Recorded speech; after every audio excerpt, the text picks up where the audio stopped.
My name is J.R. Borschelt. I'm the owner of Waterfowl Assassins Guide Service. You can search Waterfowl Assassins on any social media. Don't have Twitter, but Facebook, Instagram. The website is getmoducks.com. My phone number is 816-806-1902 if you want to talk about booking a hunt. So let's start from the day before. In Arkansas, we'll set up, we'll scout from like noon, which our hunts mostly go morning time shooting light till about noon. We scout, we get on whatever feeds we can get on, and then we wait for them to go back to roost, and then we set up behind them. Sometimes we're not getting to bed till, depending on when the birds leave, sometimes we can not get back to the lodge or whatever, or back to my house or whatever, and get to bed until after midnight. Kind of sucks. I mean, but sometimes if we've, like, say you guide for me and you were out the night before and you're sitting up like till midnight, didn't get back to the house till 1 or whatever, obviously you're going to get up probably about 3:30 sometimes, depending on how far you got to drive, and grab your e-collars and whatever else you need that was on the charger from the night before, come back to the field that you set up in the day before, get your rotaries and stuff, and your electronics all set up.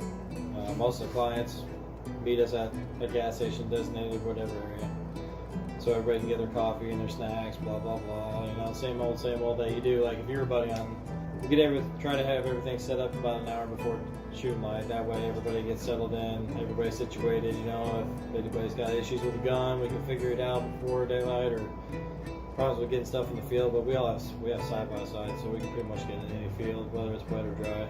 We do the same thing. We hunt till noon, scout, set, repeat, blah blah blah.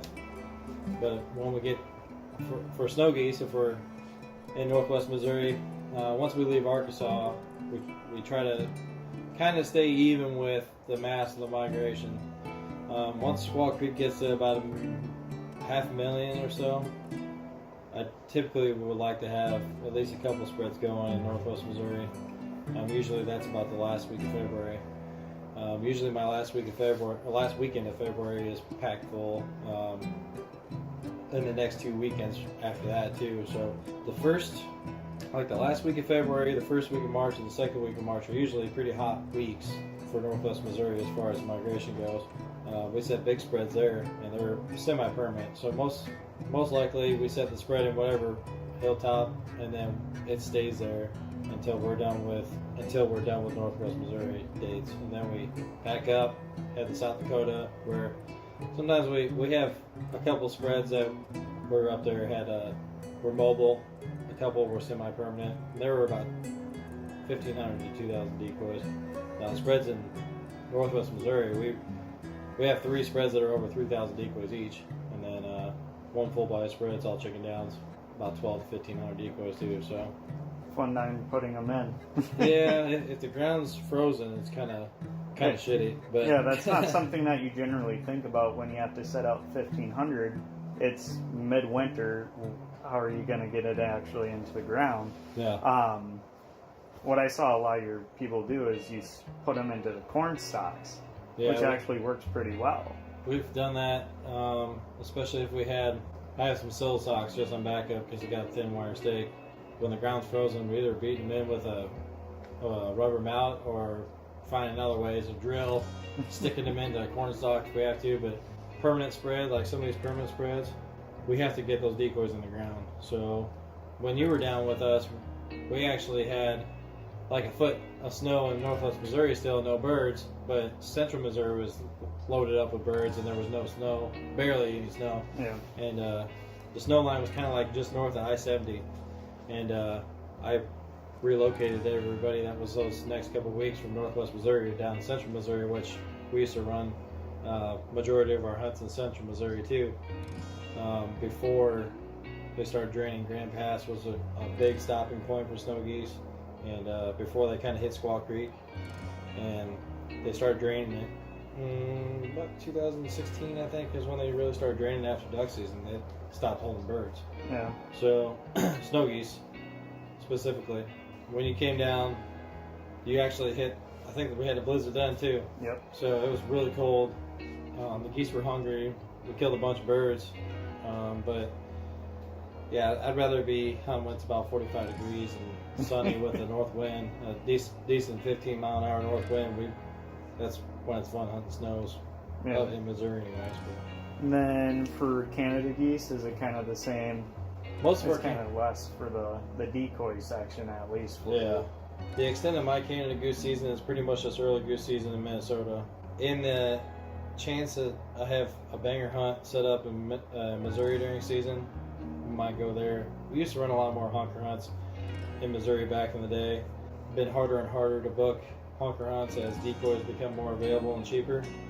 Honker hunting has been growing in popularity as far as the amateur wise go, but ducks, specks, and snow geese are kind of like a specialty bird that's a little bit harder to hunt. Mm-hmm. I always had that saying, if God made a Canada goose so everybody could kill birds.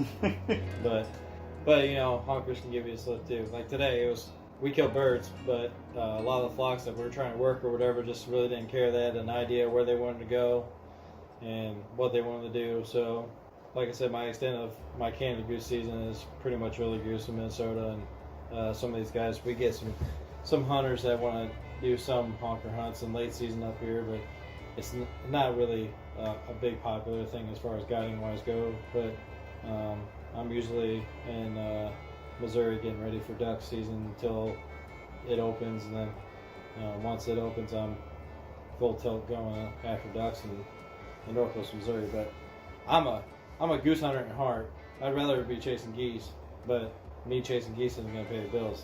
Yeah. We're running mostly. We used to have pits with flooded cornfields. We kind of drifted away from that. Now we're trying to do more dry field hunts and hunt over semi-permanent or permanent rigs. Mostly snow goose decoys, handful.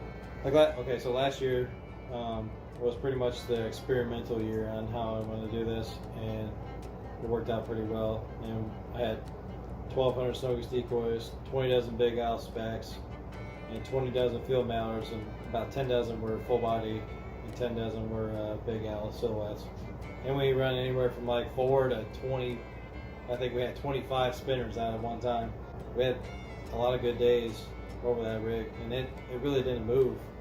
We set it November 10th, right before goose season opened in Missouri, and it didn't move really at all. We made some slight adjustments to the spread, but not much at all until Christmas.